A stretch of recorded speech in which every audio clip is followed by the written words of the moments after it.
We didn't raise you to become an ungrateful brat. Everything you have, you got because of us. And now you want to humiliate us? Without this family, you were nothing. And you still are. That was what my father shouted at me, in front of hundreds of people, just because I dared to tell the truth. If you've ever been dismissed by your own family, called ungrateful just for standing up for yourself, then keep watching. This story is for you. The dean's voice rises over the loudspeakers, bouncing against the curved ceiling of the Southern New Hampshire University auditorium. My name echoes, Emily Grace Carter, and I stand, even though my legs are numb. Cheers erupt around me, a sea of whoops and whistles, camera flashes and roses thrown from proud hands. But in row 4, section B, seats 5 to 7 remain untouched. Still, hollow. I walk toward the stage in heels that pinch slightly and cost me less than the vending machine coffee I drank every night for 6 years. My gown brushes the ankles of my tights, and I clutch the sides like armor. The dean smiles warmly, presses a diploma folder into my hands, but the corners dig into my palms like splinters. I force a smile for the camera. I don't know where the lens is aimed. There's no one here to take the picture. I return to my seat, the words summa cum laude still ringing in the air, though no one from my family hears them. I glance down at my phone, tucked low on my lap. A notification glows across the screen. Group chat. Sorry, honey. You know how Uncle Steve gets about Super Bowl Sunday? Been 20 years, we can't break tradition. We'll celebrate next weekend, promise. Next weekend. Like this is just another Sunday. Like graduations happen twice a month. I swipe up and unlock the phone. Instagram opens automatically. The first image, Mom's 7-layer dip, perfectly stacked on a green platter, captioned 20 years of Super Bowl magic. She's smiling in the background, arm in arm with Uncle Steve and his oversized Patriots jersey. In the comments, Aunt Linda says, "Best dip ever, Debbie." Underneath, Dad's posted a close-up of the flat-screen TV with nachos and beer. Ryan's tagged himself in the basement bar with 500 on the line. Let's go. I feel something inside me settle. Not break. Settle. As if all the doubts I've bent around for years finally laid down and became still. Around me, families cry and embrace. Mothers pinch cheeks and grandfathers fumble with camcorders. Bouquets wave in the air like victory flags. I grip the edge of my gown and remind myself to breathe. 6 years. I gave them 6 years. Night classes after 12-hour shifts at the call center. Ramen noodles, canceled birthdays. I sold my car to pay for textbooks, took on extra weekend hours so Dad could go on fishing trips with the guys, sent Ryan rent money when he was between jobs again. And still, when it was my turn to be seen, they blinked right past me. The ceremony blurs after that. I hear applause, more names, but it all blends into the buzz in my skull. When it ends, people flood the aisles. They pose for pictures with balloons and flowers, wipe tears, laugh, crowd into family hugs so full they block the exits. I don't move. Eventually, I drift into the cold. The wind cuts through the thin fabric of the gown and wraps around me like a warning. I don't look for my parents' car in the lot. I already know it's not there. I'm halfway to mine when my phone buzzes again. It's Ryan. A DM. "Hey, can you spot me like $300 just till Monday? I got a thing." I stop walking. My fingers freeze around the phone. I stare at the message like it's a foreign language. I scroll up. He hasn't mentioned my graduation. Not once. I scroll down. Another notification, this time from my bank. I unlock the app with a trembling thumb. The balance isn't what I expected. I switch tabs. A recent charge appears, bright and bold. Macy's card purchase, $250 approved. My stomach drops. I never opened a Macy's card. The wind picks up, rustling the papers in my folder. I grip it tighter and look around the parking lot. No familiar faces, just 1,000 people reuniting while I stand here, feeling like a stranger in my own life. I think of last month when Mom asked if she could borrow my social to check something. Said she needed to apply for a furniture discount just to see if she'd qualify. I'd laughed then. Said I trusted her. That word tastes like ash now. Back home, I dropped my gown onto the couch and set the diploma, still unopened, on the kitchen table. It lands with a soft thud. I circle it like a crime scene. In the quiet, everything sounds loud. My breath, the hum of the fridge, the ticking clock over the sink. I go to the file cabinet under my desk and pull out the loan form Dad once handed me in passing. Just sign here, sweetheart. You're good with banks. I didn't sign it, but the form has my name. My signature. Almost. The scrawl looks like mine if mine had been written with a shaking hand. Or copied. I sit back and stare at the ceiling. I try to remember the last time I said no, and it didn't come back as a guilt trip. I try to remember the last time they asked me how I was, not what I could do for them. My phone buzzes again. Notification. Credit score dropped 18 points. I open my laptop, fingers cold against the keys. There's no part of me that wants to know the truth, but I can't not look. Not anymore. I type the words slowly, one by one, whispering them out loud like an incantation. How to check if your identity has been stolen. The first theft wasn't money. It was belief. The belief that family means safety. The glow of my laptop screen is the only light in my apartment. The curtains are drawn shut, and outside, snow drifts lazily past the street lamp, soft and indifferent. My kitchen sink is clean. The shelves are still lined with secondhand textbooks. On the fridge, a curling flyer reads, "You did it." A graduation gift from my coworker at the insurance company. My family didn't send anything. The Credit Karma dashboard flickers in front of me. I stare at the numbers that don't make sense. 3 inquiries, 3 accounts I never opened. Macy's, Synchrony Bank, Capital One. All within the last 6 weeks. I reread the alert at the top of the screen. Your credit score has changed. Like it's weather. Like this storm was random. The FaceTime ringtone slices through the quiet. I swipe to answer. Jenna's face appears, tilted slightly, glasses pushed to her forehead. "Jesus, you look like you haven't slept in a week," she says. I don't bother arguing. I think they used my name. For credit cards, loans, I found 3 accounts. I never signed anything, Jenna. I swear. Her expression shifts from concern to calculation. She grabs a pen and starts scribbling. Okay, first thing. You need to pull your full credit reports from all 3 bureaus. Equifax, TransUnion, Experian. Tonight. Then take screenshots of every single account that isn't yours. Document dates. Look for overlap with when they said they were tight on groceries. The room tilts. I grip the edge of my desk. What if they just needed help? What if I'm overreacting? She stares.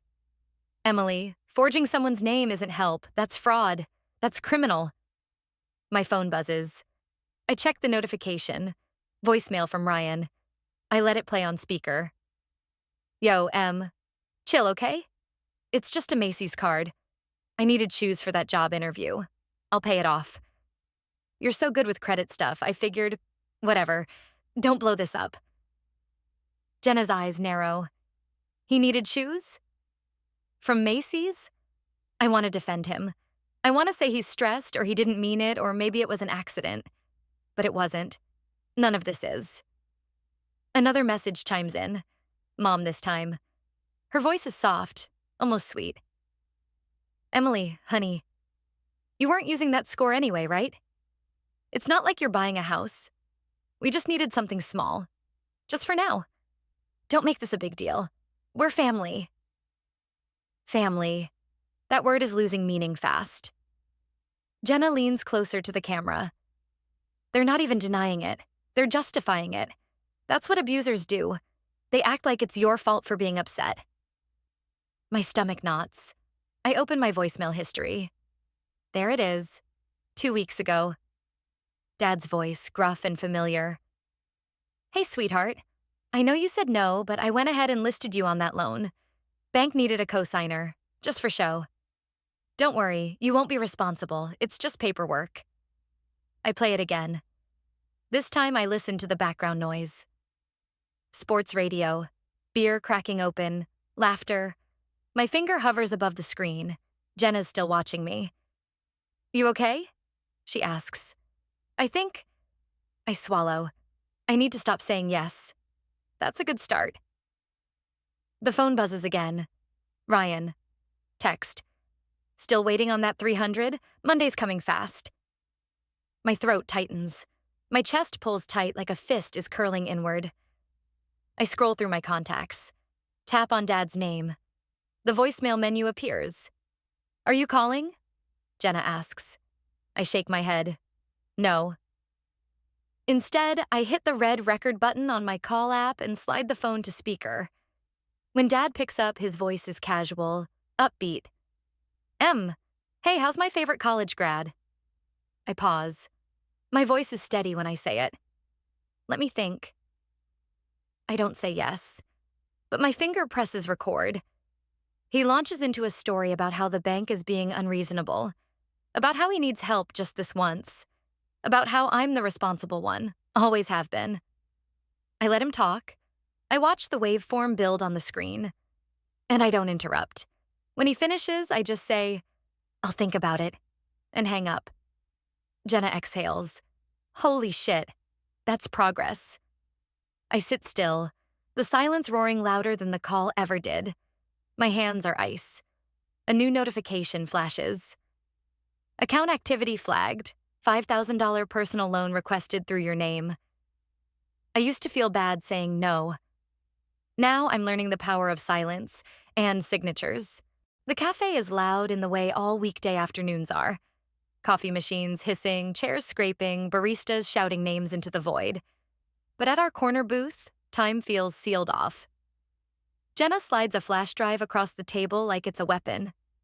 In a way, it is. I backed everything up, she says. Screenshots, call recordings, credit alerts, timeline of requests. It's all in there. I nod, fingers curling around the metal drive. I haven't even touched my coffee. The steam has faded. My appetite with it. She studies me carefully. You good? Better than last week, I say. Still not breathing right, but I'll get there. Just don't look back. No more what ifs. That's how they keep you stuck. Outside, people laugh, sip lattes, live lives that don't involve figuring out if their own mother used their name to take out a Macy's card. Later that day, I sit in Vanessa Morales' office. Dark wood furniture, leather-bound legal tomes, a long window overlooking the frozen skyline. She doesn't smile when I hand her the flash drive. She doesn't frown either. She plugs it in, scans the folder names. Manipulation texts, unauthorized loans, voicemails annotated. You cataloged this yourself? She asks, impressed. 6 years of experience, I reply. Vanessa leans back, adjusts the sleeve of her blazer. I've seen worse, but I've also seen fewer who were smart enough to start recording before they snapped. You're ahead. I don't feel ahead, I admit. You're not supposed to, she says. That's how they trained you. I leave her office with a manila envelope, instructions for a certified letter, and a retainer agreement tucked in my bag like armor. The streets outside feel crisper, cleaner, or maybe that's just the absence of guilt settling over me like fresh air. That night, I sit on the living room floor surrounded by open folders and highlighted bank statements. I divide the documents into piles. Cards, loans, voicemails, texts, labeling each category like a coroner cataloging wounds. My laptop screen glows with spreadsheets, color-coded tabs marking every betrayal. Grocery guilt, loan lies, Super Bowl versus graduation, Dad's fake signature, V1 to V3. The buzz of my phone cuts through the quiet. Jenna again. Ryan's spiraling. She says without preamble. Panicked text to Mom. Said you're threatening the family. I think he knows you're locking things down. I froze my credit today, I say. All 3 bureaus. Had to answer 2 questions Dad would have failed. That'll piss him off. I'm counting on it. I lean back, feeling the sharp ridge of the filing cabinet behind me. My knuckles brush the lock. For years, I kept every receipt, every IOU, every text that started with, "Hey, sweetie, quick favor." I never knew why. Now I do. The phone rings again, unknown number. I let it go to voicemail. Then I check the transcript. Ryan. Again. He's trying to impersonate me. I hear it in his voice. The forced higher pitch, the awkward phrasing. Yes, I'd like to update the phone number linked to my loan application. He flubs my middle name, uses Ray instead of Grace. I hit record, save the audio, send it to Vanessa without a caption. My printer hums as I feed it the letter we drafted. Polite, concise, surgical. Any further contact must go through my attorney. Continued financial activity under my name will be considered identity theft and pursued accordingly. I print 3 copies, one for Frank, one for Debbie, one for Ryan. They won't understand the weight of the paper until it crushes them in court. I seal the envelopes, drive to the post office in silence, pay extra for tracking. Stand there as the clerk stamps each letter, one by one. It doesn't feel like vengeance. It feels like boundaries. When I return home, I click the final lock on the metal filing cabinet. All 6 years of evidence, every guilt-tripped transfer, every forged form, shut away. I slide the key into the drawer right behind the photo of me at 16, holding up my first paycheck, smiling like a fool. The laptop chimes. A new email. Subject line glowing in bold. We'd love to have you speak at our Financial Independence Summit, Portland, April 5th. I wasn't invited. I went anyway. Uncle Steve's house hasn't changed in 20 years. The same worn welcome mat, the same rusted garden gnome guarding the bushes like a beer-soaked sentry. Inside, the sound of the Super Bowl pulses through the walls. Commentators shouting, the crowd roaring, commercials blaring every few minutes. It's too loud for a family that's been so good at pretending nothing ever happened. I push the door open without knocking. The scent of nacho cheese, buffalo wings, and cheap cologne hits me like a wave. A cheer goes up from the basement. Someone must have scored. I follow the noise down the stairs, my boots thudding against carpet that still bears the stain from Ryan's infamous tequila cannonball incident 5 years ago. No one sees me at first. Then Debbie turns. She drops a plate. Guacamole hits the floor. Frank is next. His face twists into what might be a smile, might be panic. He crosses the room in 4 quick steps and pulls me into a hug that's all elbows and desperation. Em, you came. Sweetheart, we didn't think... I know, I say, stepping back. You never do. Debbie dabs at her eyes with a cocktail napkin. We just wanted to give you space. You've been so distant lately, honey. We're worried. Worried. I glance at the oversized screen on the wall. Half the family is gathered around it, beers in hand, laughter spilling from their mouths. Worried. Ryan emerges from behind the bar, red Solo cup in one hand, phone in the other. He raises his eyebrows like I'm some kind of punchline. Look who decided to grace us. You here to apologize? For what? I ask, voice even. For earning a degree without your help? For freezing my credit before you could open another loan? A hush ripples through the room. Someone mutes the TV. I reach into my coat pocket and pull out the manila envelope. It's thick, worn soft at the edges. I place it gently on the card table between the tortilla chips and the commemorative Super Bowl bingo cards. No speeches? Frank jokes, trying to ease the tension. I didn't come to talk, I say. I came to show. I open the envelope and pull out a printed statement. Macy's, a fraudulent account opened in my name with an email address that misspells my middle name. Emily Ray Carter. I don't even have a middle name. I hold it up. That's your handwriting, Ryan. He scoffs. This is ridiculous. I place it down and slide out the next page. Synchrony, capital 1. All opened in my name with matching addresses, suspicious timestamps. I stack them methodically, one by one. Frank steps forward. Sweetheart, we didn't know. Maybe someone hacked. I reach into the folder again. This time, it's a transcript. A call to a credit union where someone impersonated me, requesting a loan increase. I play the recording aloud, Ryan's voice faltering, pitching higher than normal. I'd like to add a cosigner. Myself. Emily Carter. The room is dead quiet. Ryan starts, but I keep going. One more sheet. The lease Dad signed in my name last year.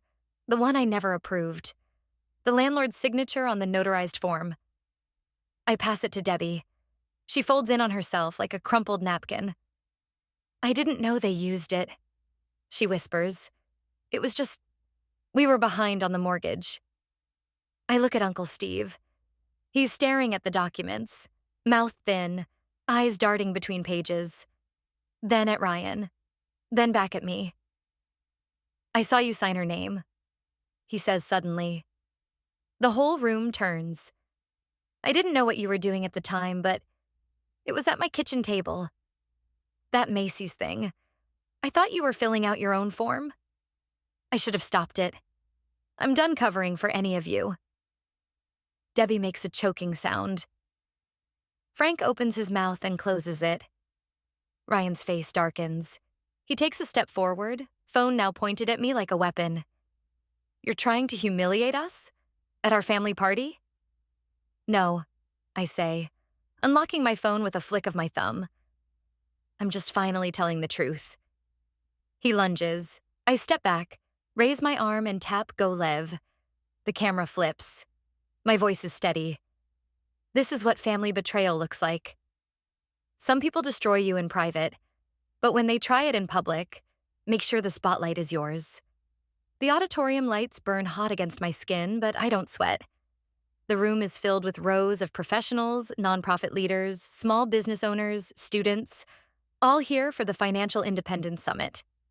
I stand at the podium in a forest green blazer Jenna insisted made me look like a CEO who survived hell and came back with receipts. She wasn't wrong. Camera crews line the back. Every seat is filled. My name, Emily Carter, glows across 3 towering projector screens behind me. I take a slow breath and begin. Sometimes the people who love you most, I say, voice steady, will ruin you if you let them. The silence is thick, not uncomfortable, but attentive. They're listening, really listening. My heart is calm in a way it hasn't been in years. The words come easier than I expected. I'm not here today because I made perfect choices. I'm here because I finally stopped making excuses for other people's betrayals. There's a rustle in the back of the room. A door opens too hard. Frank's voice booms over the microphone. You think you're better than us? I blink. Conference staff spin toward the disruption. Debbie stumbles in dramatically, clutching her chest like she's in a soap opera audition. Ryan flanks them, holding up his phone like he's the one being harassed. You abandoned your family, Ryan shouts. The audience murmurs. A few phones lift, uncertain whether this is part of the speech or not. I hold up a hand. Calm, measured. Debbie collapses into an empty chair in the aisle. She's trying to ruin our lives. Frank snarls, You stole from your own father. Elder abuse. She's got us locked out of our accounts. I step back from the podium just slightly, not out of fear, but to give them space to perform their downfall. Tell them, Emily, Ryan shouts, walking down the center aisle. Tell them how you froze our credit, how you ignored Mom's messages. I turn to the AV technician, seated stage right. He's already looking at me, waiting. I nod once. The screen behind me flickers. Slide 1. Transaction history. Debbie Carter's Macy's account, opened under Emily Carter's name. Slide 2. Audio clip. Ryan impersonating me on a loan call. Slide 3.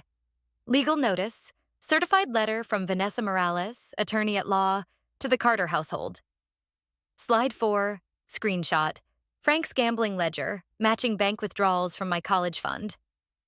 The murmuring stops. A few gasps. The quiet is almost reverent now. I return to the podium. I didn't steal from them, I say, voice amplified, deliberate.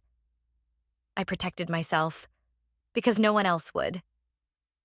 Vanessa stands silently near the left wing of the stage, phone in hand, recording. Jenna is seated in the front row, arms crossed, face unreadable. And from the shadows backstage, Detective Carla Nguyen steps forward. She's wearing a fitted navy suit, badge clipped to her belt. She raises her voice. Frank Carter, Ryan Carter, please remain where you are. Frank turns, confused.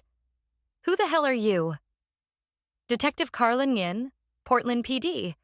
You are under arrest for wire fraud, identity theft, and criminal impersonation. Ryan bolts toward the exit. 2 security guards intercept him before he makes it halfway. Debbie shrieks. Frank's face collapses in disbelief. Handcuffs click. The crowd is silent. Dozens of phones record. Someone starts live streaming. The summit's official stream ticks past 700,000 views, and still climbing. As they're led past the stage, Debbie catches my eye. Her mascara is smeared. Her mouth twists into something that might have once been a smile. We're still your family, she hisses, voice sharp and wet with venom. I lean toward the mic. My voice doesn't shake. Not anymore. Some stories don't end with a hug. Mine ends with a contract and a closed door. The Portland courthouse smells faintly of disinfectant and paperwork. Rain whispers against the high windows, a gentle percussion to the weight of what's about to end. I sit upright in my blazer, one hand on the file folder in front of me. The same one I carried into Uncle Steve's basement, into Vanessa's office, into every place where someone tried to silence me. Now it's in front of the judge. Frank stares straight ahead, jaw tight, cufflinks slightly askew. Ryan fidgets beside him, tapping his foot like the courtroom is an inconvenience. Debbie isn't here. No more performances. No more voicemails dripping with manufactured sorrow. I don't wonder where she is. The judge's voice cuts through the static of memory. Permanent restraining order granted. The defendants are to have no contact, direct or indirect, with Ms. Carter. My heart doesn't leap. It steadies. The gavel falls like punctuation. Later, I sit at my kitchen table, the same one that held 6 years of sacrifice and silence. This time, only one letter lies open. The final cease and desist. A short paragraph. A single page. No space for apology or explanations. Just facts. I sign it without ceremony, fold it, seal the envelope, and slide it into the outbox. Across the room, my graduation photo sits in a new frame. The 4th row seats, once empty, stark, have been blurred slightly, digitally softened. In their place, soft light, space reclaimed. I used to think that picture haunted me. Now, it reminds me how far I've come without anyone clapping. My TED Talk is scheduled for 7 p.m. Natalie Kim arrives at 6:10, notebook clutched to her chest like armor. She's only been interning with Vanessa for 4 months, but she moves like someone who knows where she's going. I like that about her. You nervous? She asks, eyes wide as we slip backstage. Only about the heels, I joke, adjusting the strap. Jenna appears beside us, smoothing a wrinkle in my blazer. This is the fun part, Em. Just tell the truth. It always lands. Vanessa doesn't say anything. She just gives me a long nod. The kind you give to someone who's about to do something irrevocable. The spotlight is hot but familiar. The red dot beneath my feet feels more like a promise than a pressure. I begin. When family becomes a battlefield, boundaries become armor. No one coughs. No one shifts in their seat. I tell them about love that was conditional, about gaslighting wrapped in Hallmark language, about guilt dressed up as duty. I tell them how I clawed back my name one form, one freeze, one court hearing at a time. And I end with the moment that changed everything. I used to think I was broken, that setting limits meant I was cruel. But the truth is, sometimes the bravest thing you can do is stop bleeding for people who won't even hand you a Band-Aid. Applause rises like thunder. Real, sustained, whole. Backstage, Natalie wipes at her eyes before speaking. Do you still feel guilty? I pause. Then I answer. Not guilt, grief. But grief is a chapter, not a life sentence. When I return home that night, I kick off my shoes and pour tea into the mug Jenna got me last Christmas. No is a complete sentence. I set it beside the laptop. The screen lights up with a single unread email. Subject: Your book deal contract. Penguin Random House attachment. Advance. $125,000. Deadline 6 months. I don't scream. I don't even smile. I just exhale. Behind me, the rain presses against the windows in steady rhythm. Somewhere on my wall, the reframed photo catches a sliver of lamplight. The past is still there, but it no longer owns me. Peace isn't about silence. It's about being heard. By people who choose to listen. After years of silence and stolen identity, the truth stood center stage. Undeniable, unashamed, and finally heard. The ones who betrayed her were exposed under the same spotlight they tried to weaponize, their lies unraveling not behind closed doors, but before a watching world. Justice, though delayed, arrived with the weight of every document, every refusal, every boundary finally enforced. When injustice is met with unwavering courage, the final verdict can echo through a lifetime. Because some stories don't need reconciliation, only resolution. If this story resonated with you in any way, leave a like or hit subscribe. Not because I need the support, but because someone out there might need to hear this too.